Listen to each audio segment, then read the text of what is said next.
Disney undercuts. This is like.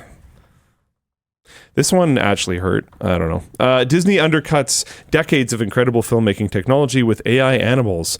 VFX extraordinaire Rob Brdow, known for his work on Star Wars through Industrial Light and Magic, which is owned by Disney, gave a mostly interesting... is the notes 15-minute TED Talk about how technology has enabled artists to more effectively tell their stories or something their stories. However, it was punctuated by a 1.5-minute AI generated alien creature montage designed to get the audience excited about the future of AI tools for filmmakers. And to be clear, if this is the one that I'm thinking of, it is specifically set up as an artist's vision of what Star Wars worlds might look like. If I think it was like a scout drone is visiting. Yeah, we'll see. Oh, yeah. There we go. Yeah, it is this one. Oh, hi, Dan. And yeah, watch for yourself. Okay, before we do this, no, forget the audio. It doesn't matter. Before we do this, I didn't think this was real.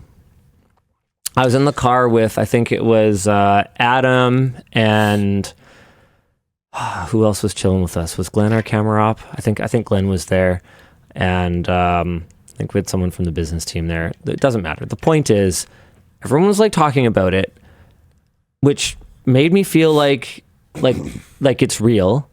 And Adam insisted that it was like cringe and like you won't believe what Disney did. And actually, so I was like, mind-blowing. So I was prepared.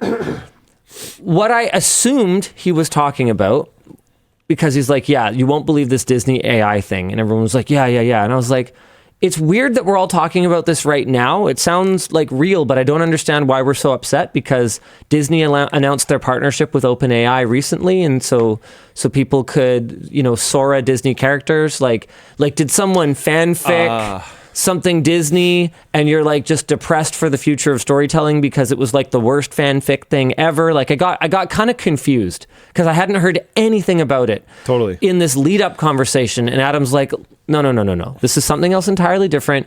And he showed it to me, and it took me probably 3 or 4 slides to go, wait, this is official? Like, this is not like cringe fan bullshit. Like, this came from Disney. So with that preparation in mind, this is an actual Disney employee talking about the future of human imagination of a brand new Star Wars planet and the creatures that might accompany it, or inhabit it, excuse me.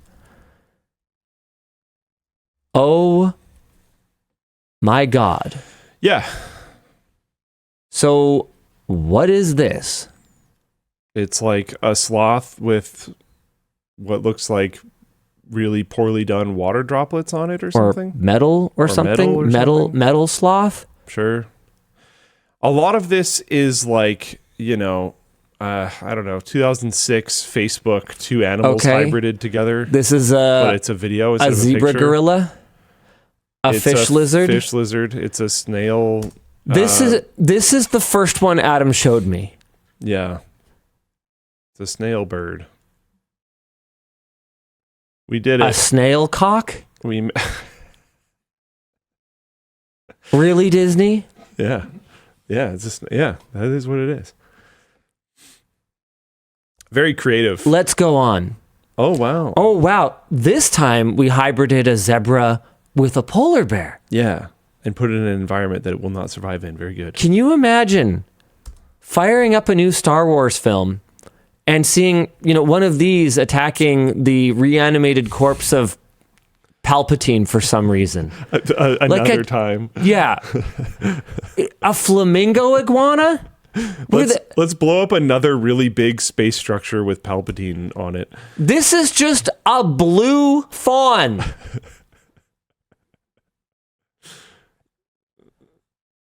It's rough, man. And it goes on for so freaking long. Guys, check this out. Like, here, Dan, can you get rid of me for a sec? Thanks. Guys, it's like it goes on for way longer than haha, a funny joke. We were just kidding you guys.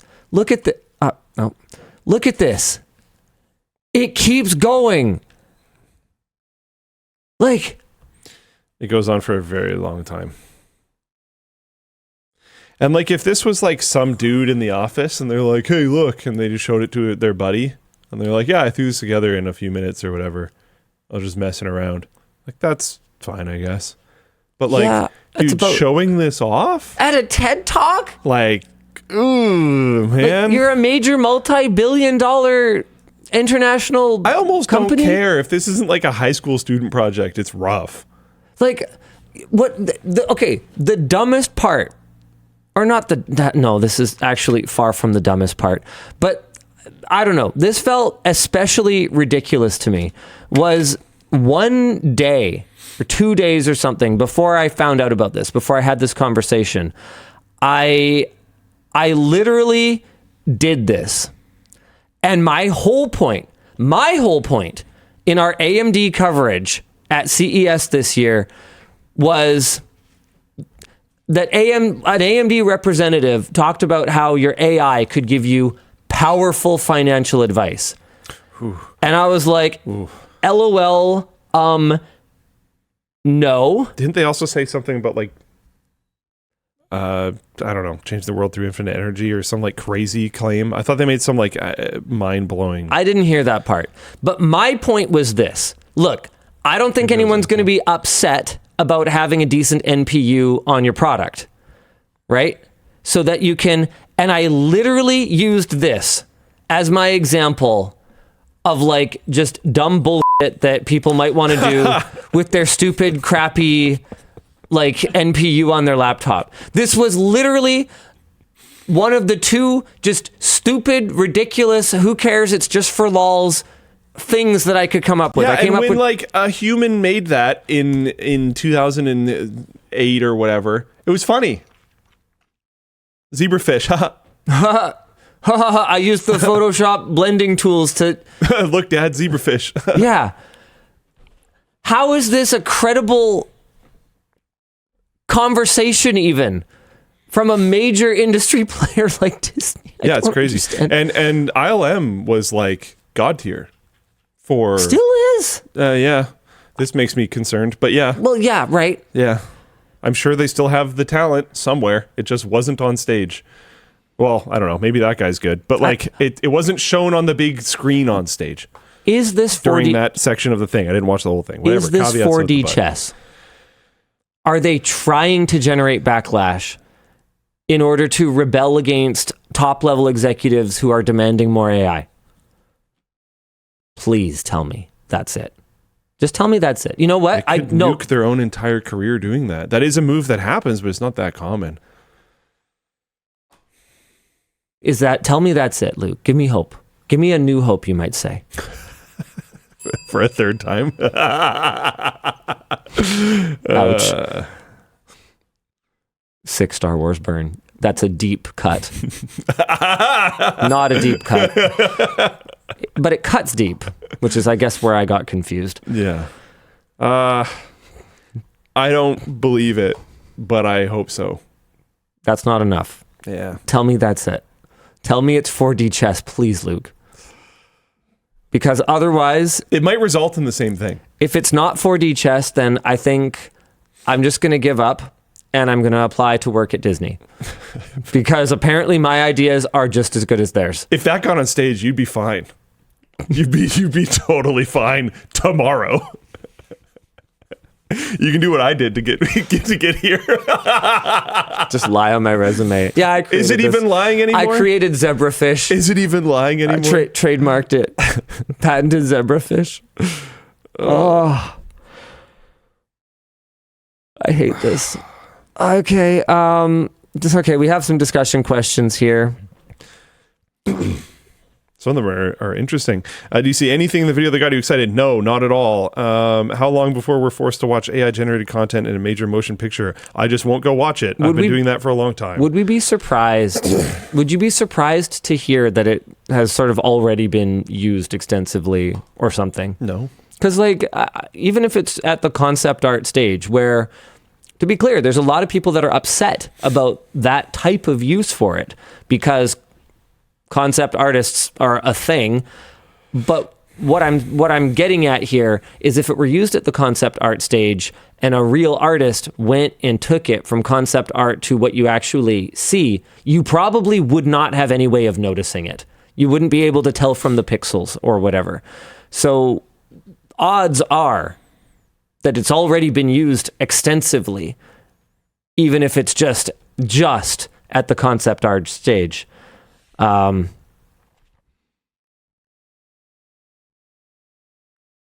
man. There's some interesting stuff in here. David threw this into the notes. This comes after Disney's big push into artificial intelligence that got an AI-powered Darth Vader in Fortnite, who was immediately tricked into saying racial slurs. And also after they continued to lobby the government to prevent Mickey Mouse from entering the public domain with one hand while investing $1 billion into OpenAI with the other. Yeah, thanks, David. That really makes me feel better. Yeah, it's tough. They're just losing, as far as I can tell. Things like Bluey are just completely taking their lunch. So they're lashing out and trying to accomplish things. And this doesn't seem like it. Is one of them, which to me just means you're just losing way harder now. It's funny because, like, they don't even really use a lot of the IPs that were so formative and foundational and iconic. Like, do you think kids today would not? I mean, I guess they did do a DuckTales reboot. I was trying to think, like, would they not like Donald Duck and Mickey? And, like, it's funny because when you're at Disneyland, those characters are still so central to the brand identity. But, like, when I was a kid, I feel like there was so much media with Mickey Mouse. Like, I remember I had one of those little, like, golden books that was like Mickey Mouse, but it was the story of the Prince and the Pauper. Like you know, Disney's whole shtick where they steal folklore and fairy tales and then they just, like, put their IP and characters on it. Like, that seemed like a pretty good formula. And then now they've gone, like, self-referential where they just, like, remake their own movie, but in live action. And it feels like at a certain point you're going to run out of that. Maybe you could, I don't know, just look, I don't want to be in charge of Disney, but it seems like you could just, I don't know, do that. They are releasing Toy Story 5. Oh, God. This is not a popular opinion, but I felt Toy Story 4 was just so unnecessary. I felt like Toy Story 3 tied the whole arc up into a nice little bow, and I felt like it was done. And Toy Story 4 just felt like one of those movies where, and then this happens, and then this happened, and then this happened, and then, like, this happened, and wasn't that cool, and then this happened. We'll see how it goes. Yeah.